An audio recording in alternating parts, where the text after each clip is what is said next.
Hello students, welcome back to my channel Education for Success. Students, we are studying chapter 15 probability of class 10. आइए इसकी exercise 15.1 का question number 15 को read करते हैं.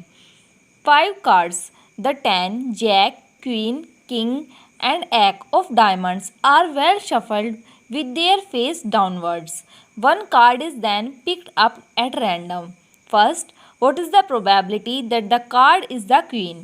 Second, if the queen is drawn and put aside, what is the probability that the second card picked up is A, an ace, B, a queen? Students, इस question में हमें given है कि हमने 5 cards लिए हैं जिसमें कि एक 10 है, एक जैक है, एक क्वीन है और एक किंग है और एक एस है और ये सभी किसके हैं? डायमंड्स के हैं. मींस हमने जो एक डेक होता है उसका एक सूट होता है डायमंड, उसमें से ये 5 कार्ड्स निकाल लिए और उन्हें अच्छे से मिक्सअप कर दिया. मींस वेल शफल्ड अच्छे से मिक्सअप करके और उनके फेस डाउनवर्ड्स कर दिए ताकि हमें ये पता ना चले कौन सा कार्ड कौन सा है. उसके बाद उसमें से एक कार्ड एट रैंडम निकाल लिया है. इसमें फर्स्ट पार्ट में प्रोबेबिलिटी निकालनी है कि वो कार्ड क्वीन आया है और सेकंड पार्ट में देखिए स्टूडेंट्स, इन्होंने बोला है if the queen is drawn and put aside. हमने क्वीन को ड्रॉन कर लिया है, मीन्स उसे निकाल लिया है और उसे साइड में रख दिया है. और उसके बाद हमें प्रोबेबिलिटी निकालनी की जो हमने सेकंड कार्ड निकाला है ए पार्ट में वो एक एस हो और बी पार्ट में वो एक क्वीन हो. Let's solve the question. Solution. Total possible outcomes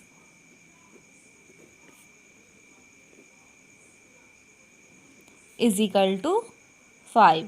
क्योंकि स्टूडेंट्स स्टार्टिंग में ही गिवन है कि 5 कार्ड्स हैं, सो टोटल पॉसिबल आउटकम्स 5 रहेंगे. मीन 5 कार्ड में से किसी भी एक कार्ड को बाहर निकाल सकते हैं. Now first part of the question. देखिए स्टूडेंट्स, फर्स्ट पार्ट में बोला है कि प्रोबेबिलिटी निकालनी है जब एक क्वीन आए. Now let E be the event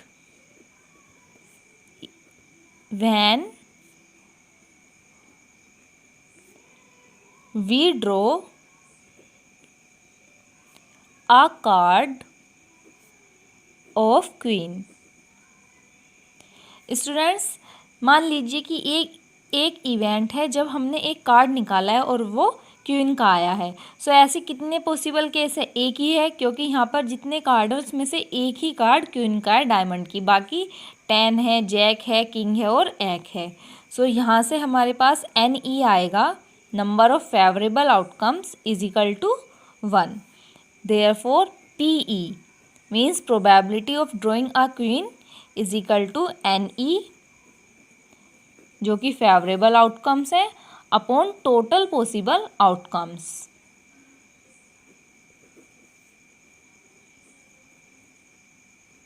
is equal to 1/5.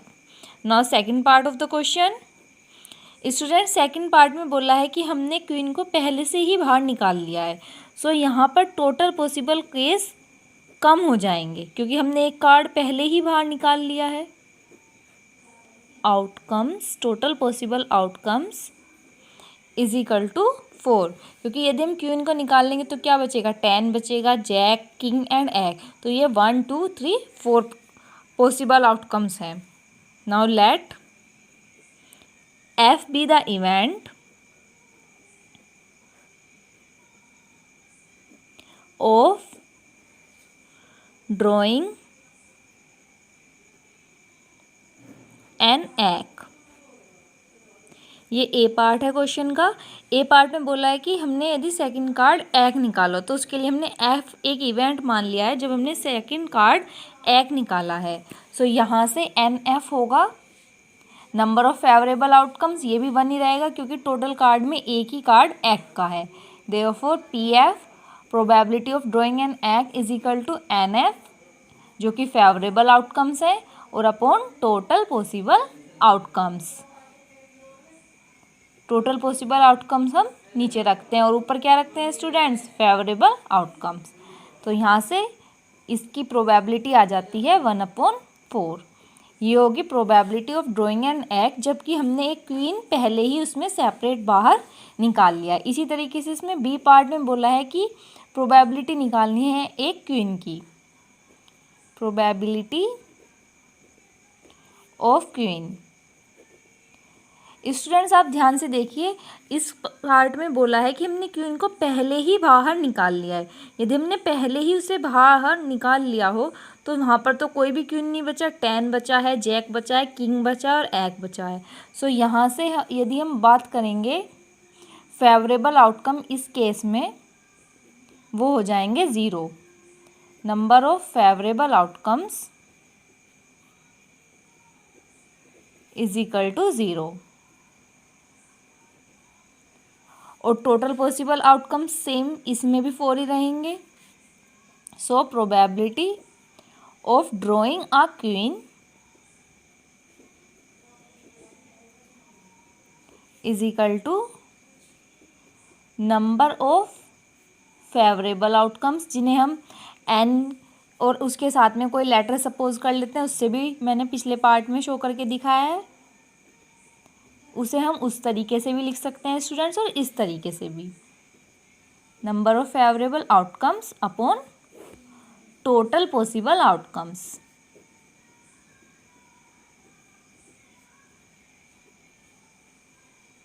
Is equal to 0 upon 4 is equal to 0। So students, this is the question number 15 of exercise 15.1. Students, let's read question number 16. 12 defective pens are accidentally mixed with 132 good ones. It is not possible to just look at a pen and tell whether or not it is defective. One pen is taken out at random from this lot. Determine the probability that the pen taken out is a good one. Students, इस question में given है कि 12 pens हैं जो कि ख़राब हालत में है, मीन्स डिफेक्टिव हैं, वो एक्सीडेंटली 132 अच्छे पेन्स के साथ मिक्सअप हो गए हैं। और पेन को देखकर ये बताना पॉसिबल नहीं है कि वो पेन सही पेन है या फिर वो ख़राब, क्योंकि वो सारे पेन्स दिखने में सिमिलर हो सकते हैं। सो उसमें से हमने एक पेन ऐसे ही एट रैंडम निकाल लिया और हमें प्रोबेबिलिटी बतानी है कि वो पेन एक अच्छा पेन है। Determine the probability that the pen taken out is a good one. हमें बताना है कि जो पेन हमने बाहर निकाला है वो अच्छी क्वालिटी का पेन है। Now solution of the question. Students, हमें क्वेश्चन में गिवन है कि 12 डिफेक्टिव पेन्स हैं, 132 गुड पेन्स हैं। So total number of pen is equal to 12 plus 132 is equal to 144। इसी के साथ ही स्टूडेंट्स हमारे टोटल पॉसिबल आउटकम्स भी 144 हो जाएंगे, क्योंकि जितने भी पेन हैं उनमें से इक्वली प्रोबेबल है कि हम किसी भी पेन को बाहर निकाल सकते हैं। Now let E be the event of getting a good pen. मान लीजिए ई इवेंट है जब हमने एक अच्छा पेन बाहर निकाला है। So N E means number of favourable outcomes of event E is equal to 132, क्योंकि स्टूडेंट्स उसमें 132 गुड पेन्स हैं। सो यहाँ से हम 132 में से किसी भी पेन को बाहर निकाल सकते हैं। Now P E probability of event E is equal to N E upon total possible outcomes.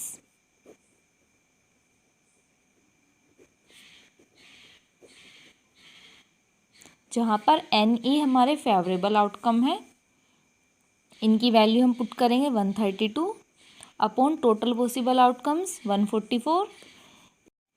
ये 4 से 3 time cancel out, again 3 time cancel out, और डिनोमिनेटर 4 से 3 time and next 6 times. 33 upon 36, ये 3 से 11 upon 12। So students, this is the probability of drawing a good pen.